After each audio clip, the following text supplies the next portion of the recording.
Hello and welcome to the Casual Fan Podcast, the most exciting, most informative, and most profitable sports gambling podcast out there. I am your host, Ben Holmes, and today we're putting the American League in the rearview mirror, and we're moving ahead with the National League, starting with the East. The most interesting division in baseball, in my opinion. It's the one division where every team is in with a shot of winning the whole thing. That's why these good teams have relatively low totals. Don't just look at the number and think, oh, this is an easy over, because these teams have to play each other a lot. There's going to be a lot of beating up on each other within the division. Before we begin, even though all of the hosts at the CFP live and breathe the sports that we're covering for you guys, it does take a lot of research, it does take a lot of time and hard work, and all we ask in response is if you do like the content, please give us a like, please give us a subscribe. We really appreciate it. We just hit 100 and we are absolutely thrilled, so thank you for watching. We're going to keep bringing you excellent content for your viewing pleasure. As always, we're going to start from the bottom. We're going to work our way up. The Miami Marlins at plus 3,300,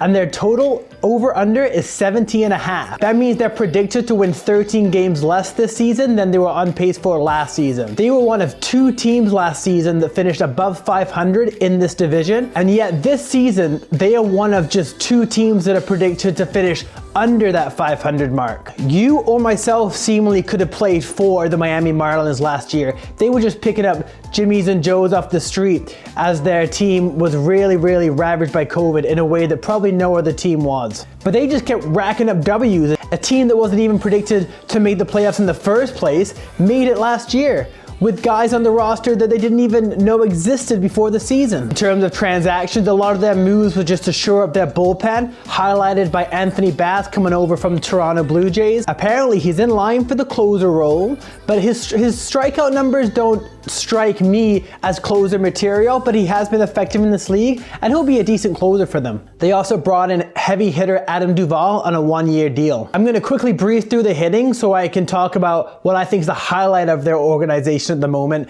their young up-and-coming rotation. I'm excited to see Starling Marte play for the Marlins for a whole season. Brian Anderson had a great second half to the year last year. Granted, only 30 games, but I'm looking forward to seeing what he's going to bring to the table this year. Jesus Aguilar and Adam Duvall, they need to be swinging those bats and swinging them hard this season.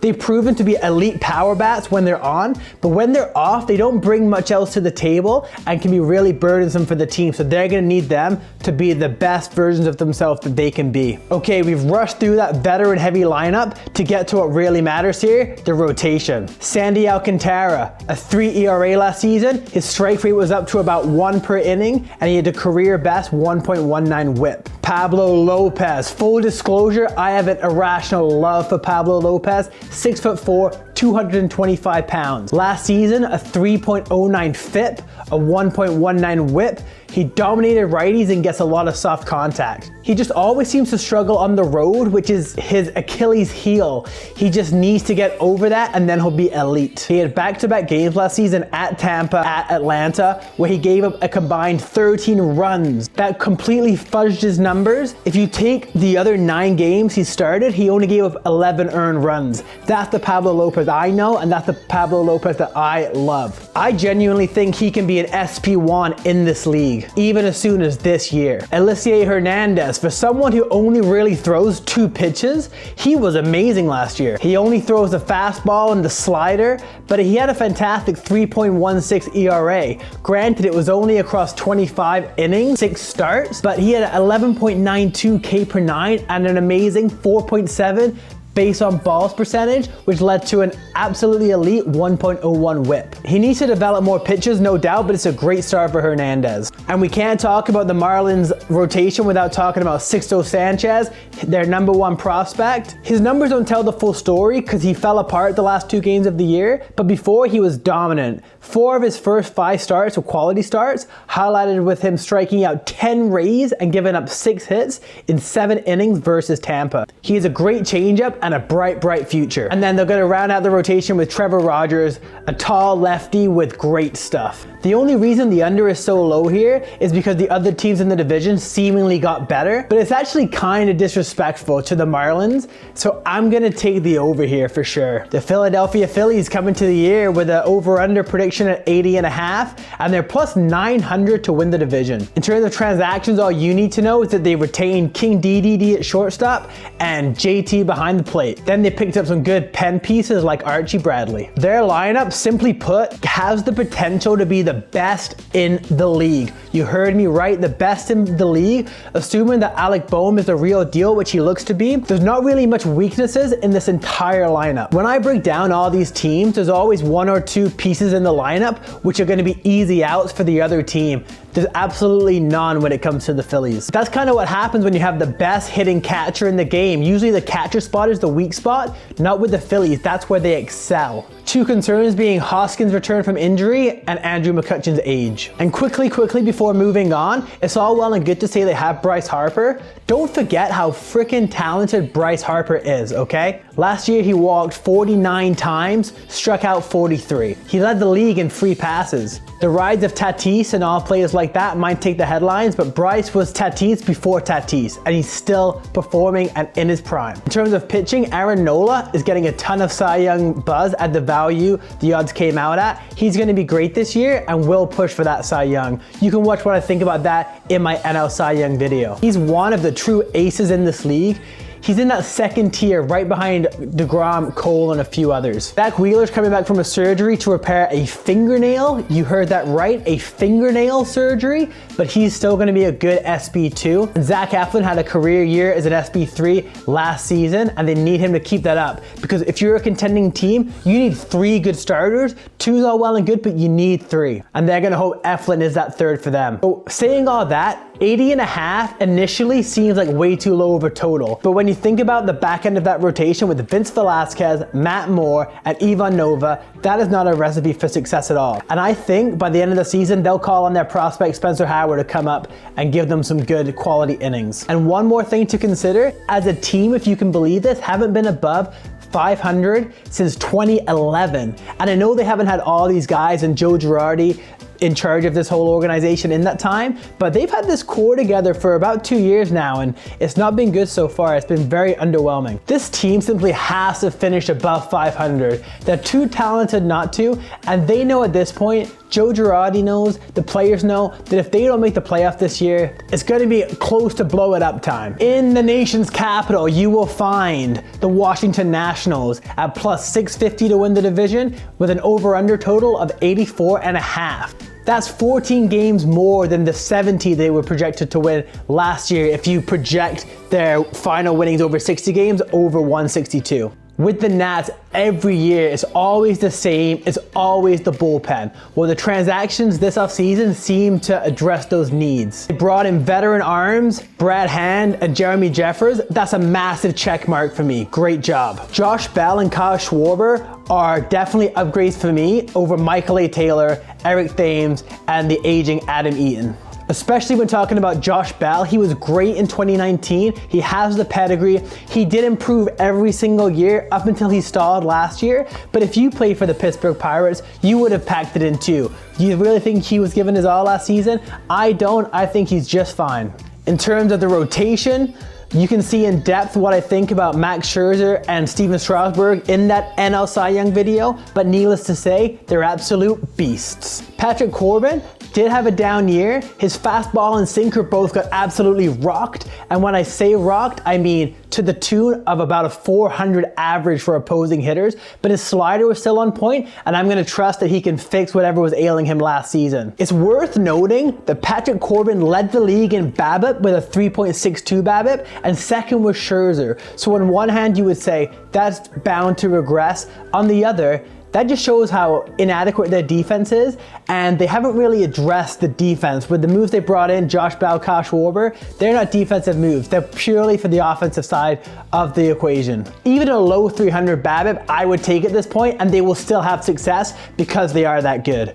Joe Ross and John Lester don't pass the eye test for me for the 4 and 5 spot, and they'll be lucky to finish with an ERA under 5. The bullpen additions were vital, and not to be dramatic, I think that will save them this season. In their lineup last season, Juan Soto and Trey Turner did their part. And by do their part, I mean Soto is 22 years old. He hit .351. He walked more than he struck out. He had a .344 ISO, which led the league. He also had a 1.185 OPS, which led the league.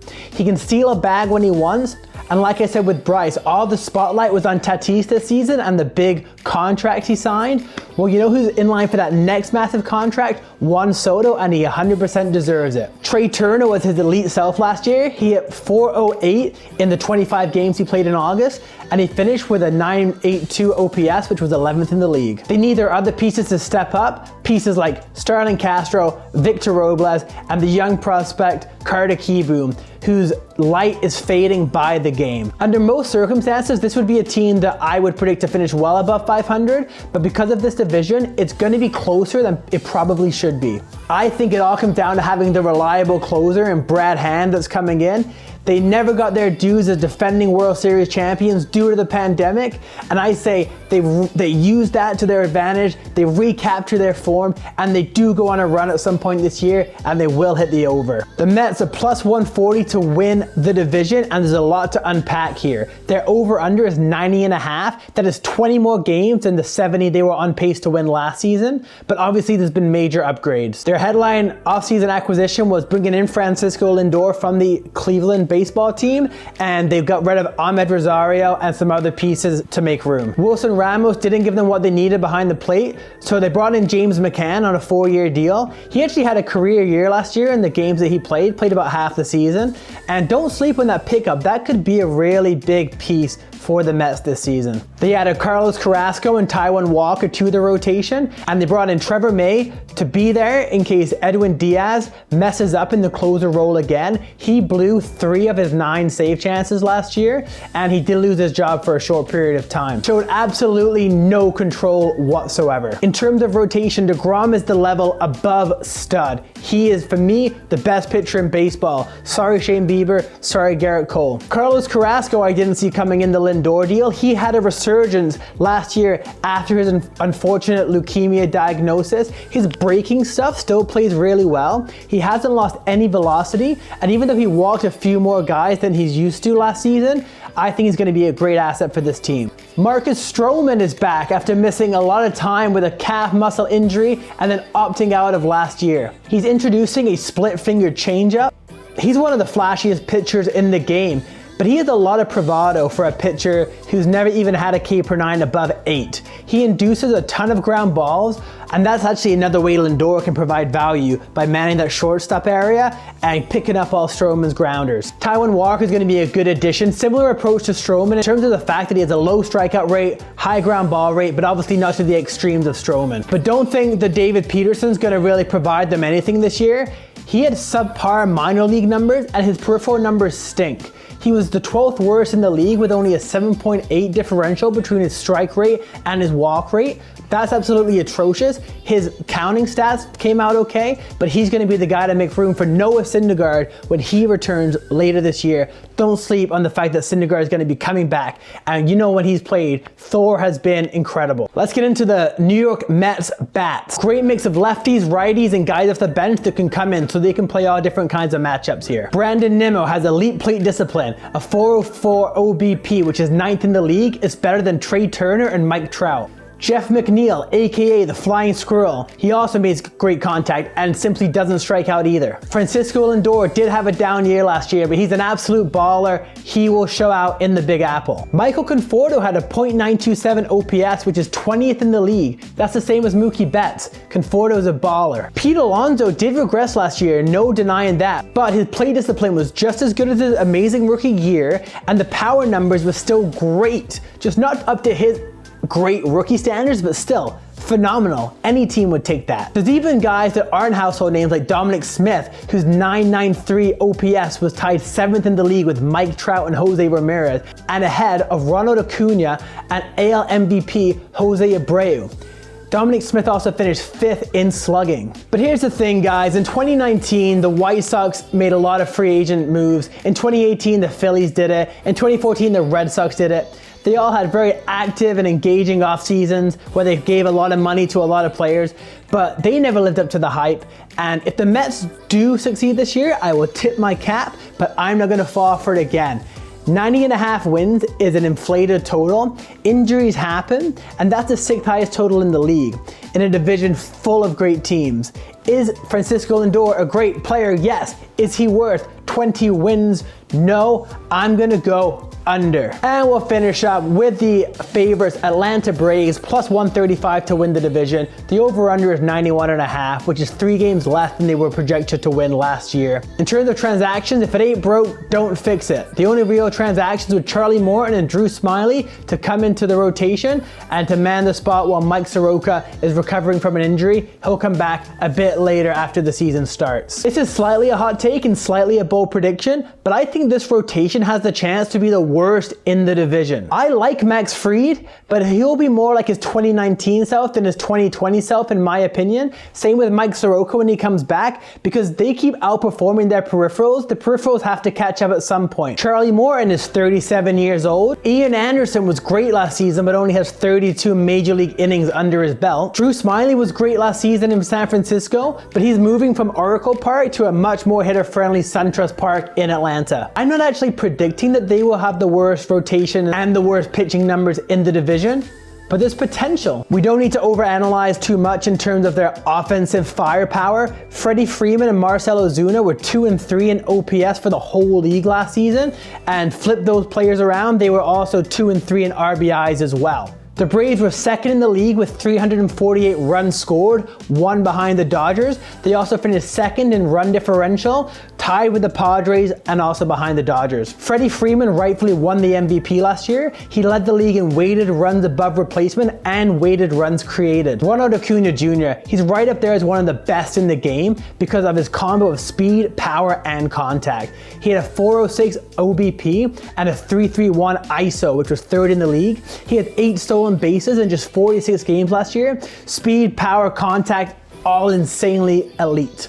The rest of the lineup is completely solid, and look for rookie Christian Pache to play a role. He has 20-20 potential here. It is a high over-under, and I'm gonna say if you're gonna bet anything here, bet the under. The rest of the division has good pitching too, and I'm not completely convinced by the Braves rotation. And while I 100% trust Freddie Freeman and Ronald Acuna to be Silver Slugger candidates, I can't say I trust Marcell Ozuna the same way.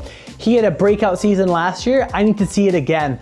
He could regress to his Cardinal days. All right, guys, time for the confidence meter. I'm gonna rank my over-under predictions in terms of the amount of confidence I have going from top to bottom. Number 1, the Marlins will be over 70.5. Number 2, the Mets will be under 90.5. Number 3, the Phillies will be over 80.5. Number 4, the Nats will be over 84.5.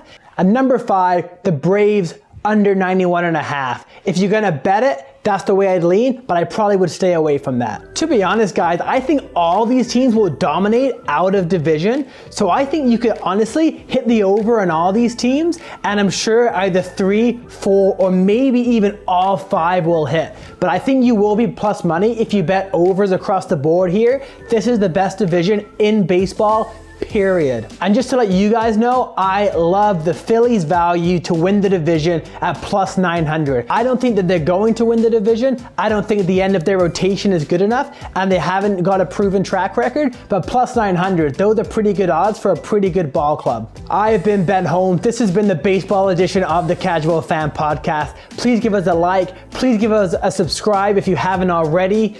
We just hit 100 subscribers, and that means the world to all of us here at the Casual Fan. I'll be coming at you next time talking about the classic teams in the ML Central.